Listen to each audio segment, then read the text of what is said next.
Have you ever wondered where all the rainwater goes, or the snow once it melts, or the water in your sink, tub, and toilet after you've used it? This wastewater flows through the underground sewer system to a treatment plant. The plant removes most of the pollutants, then releases the water into a lake or river.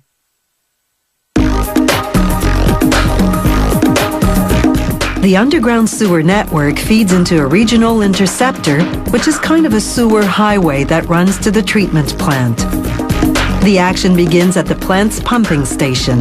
It doesn't look like much from above, but the building extends some 15 stories below ground, right through solid rock.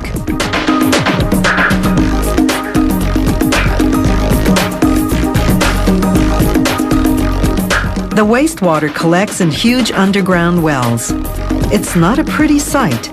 It's full of dirt, garbage, and fecal matter.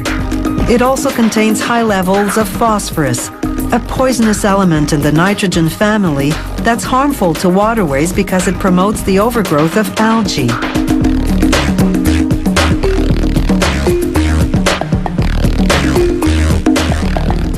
The water flows from the wells to giant pumps that force it to the surface.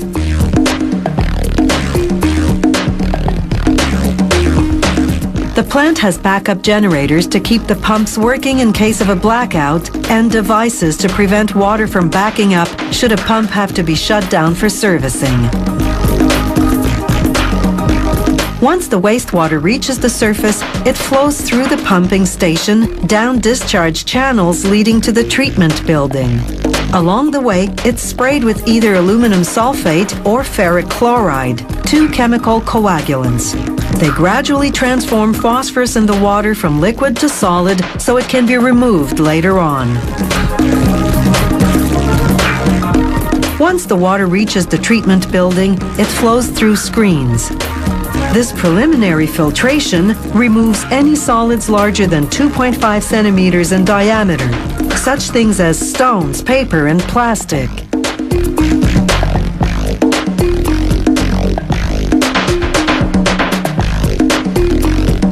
Giant presses compact this garbage, squeezing out the excess water.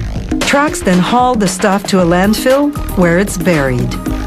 The wastewater, meanwhile, flows into large tanks called grit chambers. Grit refers to particles in the water, such as gravel, that are inorganic, meaning they don't decompose or burn.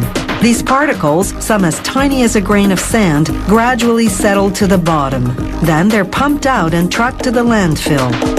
To remove organic particles, mainly phosphorus, they add a polymer, a type of chemical compound. This demonstration shows what happens. Remember, as the wastewater left the pumping station, it was sprayed with coagulant. That transformed the phosphorus in the water into solid particles. The polymer solution completes the process. It binds those particles, forming what are called flocks, masses of phosphorus that look like snowflakes. They're heavier than water, so they sink to the bottom. And that's exactly what occurs in the plant's clarifier tanks. It takes about 2 hours for the flocks to settle at the bottom, forming a layer of sediment called sludge. A system of rakes and pumps collects the sludge and transfers it to the sludge treatment building. Unless testing shows a need for additional treatment, the clarified, fully treated wastewater now flows to what's called the outfall, a series of channels that discharge into the river.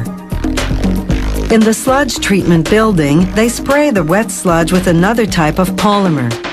This further solidifies it so that filter presses can more easily squeeze out the water. Most of the sludge goes into giant incinerators to be burned.